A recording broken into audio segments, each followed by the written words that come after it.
കഴിഞ്ഞ 2 ദിവസമായി രാത്രികാലങ്ങളിൽ പെയ്യുന്ന അതിശക്തമായ മഴയിൽ ഏലപ്പാറ 6 കവിഞ്ഞൊഴുകി അമ്പലം ഭാഗത്തെ വീടുകളിലും വ്യാപാര സ്ഥാപനങ്ങളിലും വെള്ളം കയറി. ആറിലൂടെ ഒഴുകിയെത്തിയ മലവെള്ളപ്പാച്ചിലിൽ വീടുകളിലെയും കടകളിലെയും സാമഗ്രികളും വീട്ടുപകരണങ്ങളും പൂർണ്ണമായും നശിച്ചു. പ്രദേശത്തെ 35-ലധികം കുടുംബങ്ങളാണ് മഴക്കെടുതിയിൽ ദുരിതത്തിലായിരിക്കുന്നത്.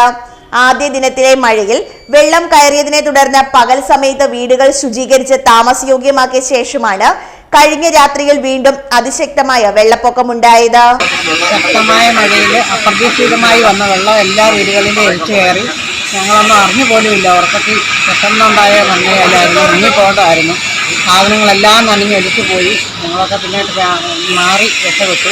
കിടക്കാടം ഇല്ലാത്തതൊന്നും നാടക വീടുകളിൽ കിടക്കുന്നവരാണ് ഞങ്ങളൊക്കെ. സർക്കാർ ഇടപെട്ട് ഞങ്ങൾക്കൊരു കിടക്കാടം ഉണ്ടാക്കി തരികയാണെങ്കിൽ ഇതിൽ നിന്നൊക്കെ മാറി ഞങ്ങൾക്കൊന്ന് പോകാൻ രക്ഷപ്പെടാൻ പറ്റും. അപ്രതീക്ഷിതമായി വെള്ളം ഇരച്ചെത്തിയതോടെ പ്രദേശവാസികൾ കടുത്ത പ്രതിസന്ധിയിലായി. നിലവിൽ വീടുകളിൽ അടിഞ്ഞുകൂടിയ ചെളിയും മാലിന്യങ്ങളും നീക്കം ചെയ്യാനുള്ള ശ്രമകരമായ ജോലിയിലാണ് ഓരോ കുടുംബങ്ങളും. ഞങ്ങൾ രാത്രി കിടക്കാൻ നേരത്ത് ശക്തമായ മഴ വന്ന് ഞങ്ങൾക്ക് എല്ലാ സാധനവും ഞങ്ങൾക്ക് നഷ്ടപ്പെട്ടു. TV എല്ലാം കൊടുക്കാനുള്ള തുണി വരെ ഞങ്ങൾക്ക് നഷ്ടപ്പെട്ട് എല്ലാം ഒഴുകിപ്പോയി. അത് കാരണം സർക്കാർ ഞങ്ങൾക്ക് ഇതുവരെ നടപടി എടുത്തു തരണമെന്ന് കാൽമയോട് ചോദിച്ചു. ഏലപ്പാറ അമ്പലത്തിനുള്ളിലും വെള്ളം കയറി. ചരിത്രത്തിൽ ആദ്യമായാണ് ഈ ഭാഗത്ത് ഇത്രയും വലിയ തോതിൽ വെള്ളപ്പൊക്കമുണ്ടാകുന്നതെന്ന് പ്രദേശവാസികൾ പറയുന്നു. നമ്മുടെ ഏലപ്പാറ ശ്രീകൃഷ്ണ സ്വാമി ക്ഷേത്രത്തിലും ഈ വർഷം വെള്ളപ്പൊക്കത്തിൻ്റെ ഭീഷണി ഉണ്ടായിരുന്നു. ക്ഷേത്രത്തിനകത്തും ശ്രീകോവിലകത്തും എല്ലാം വെള്ളം കയറി. ക്ഷേത്രത്തിലെ മേശാന്തി താമസിക്കുന്ന ശാന്തി മഠത്തിലും വെള്ളം കയറി. വലിയ നാശനഷ്ടങ്ങളൊന്നും ഉണ്ടായില്ല. എന്നാലും ചെളിയെല്ലാം കയറി ഭയങ്കരമായിട്ട് വൃത്തിയാക്കാനും ബുദ്ധിമുട്ടുണ്ടായിരുന്നു.